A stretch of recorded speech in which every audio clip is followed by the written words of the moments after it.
በጠበላቸውና በመጽሐፈ ገድላቸው የሰዎችን ሕሊና ተቆጣጥረው ኃጢአት የሚያሰሩ አጋንንትን ከሰው ልጆች የሚያሳድዱ፣ የታመሙትን ፈጥነው የሚፈውሱ፣ ስምህን የጠራ መታሰቢያህን ያደረገ በጸሎት የተማጸነ ዜና ገድልህን የሰማ ያሰማ ከፀሐይ 7 እጅ በምታበራ ሀገር ውስጥ ለአንተ በሰጠው ሰፊ የብርሃን ቤት ውስጥ ካንተ ጋር ይኑር ብሎ ጌታችን ቃል የገባላቸው፣ ዳግመኛም ስለ ድንግልናቸው ሃይማኖትን ስለማስተማራቸው ስለመሰደዳቸው ቅዱሳንን እየተዘዋወሩ ስለመጎብኘታቸው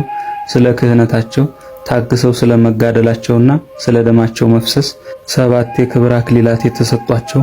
በስዕላቸው እንደሚታየው በሰንበት ቀን ከመታረድ አምልጦ ወደሳቸው የመጣው ዶሮ በሰው አንደበት አድኑኝ ብሎ በተማጸናቸው ጊዜ በሰንበት ቀን እንስሳት የሚረፉ የሚለውን አምላካዊ ቃል አስበው ከዶሮው ዋጋ እጥፍ ዋጋ የሚያወጣ ልብስን ለባለቤቱ ሰጥተው ዶሮውን ከመታረድ የታደጉት፣ አንድ የታመመ ሰው ስጋው ደሙ ተቀብሎ ደምና መግል የተቀላቀለበት ትውኪያ ባስመለሰው ጊዜ ትውኪያውን በጻሕል ተቀብለው የጌታችንን መከራ ሞቱን እያሰቡ ስለ ስጋው ደሙ ክብር ትውኪያውን ቢጠጡት ጌታችን ተገልጦ በሰዎች ፊት እንዳከበርከኝ አከብርሃለሁ ብሎ ፊታቸውን በባረከው ጊዜ ፊታቸው እንደ ፀሐይ ብርሃን ያበራ፣ ሰማዕትነትን እጅግ አጥብቀው ይፈልጉ ስለነበር በጻድቁ ንጉሥ በአፄ ዘርዓ ያዕቆብ እጅ ብዙ መከራን የተቀበሉ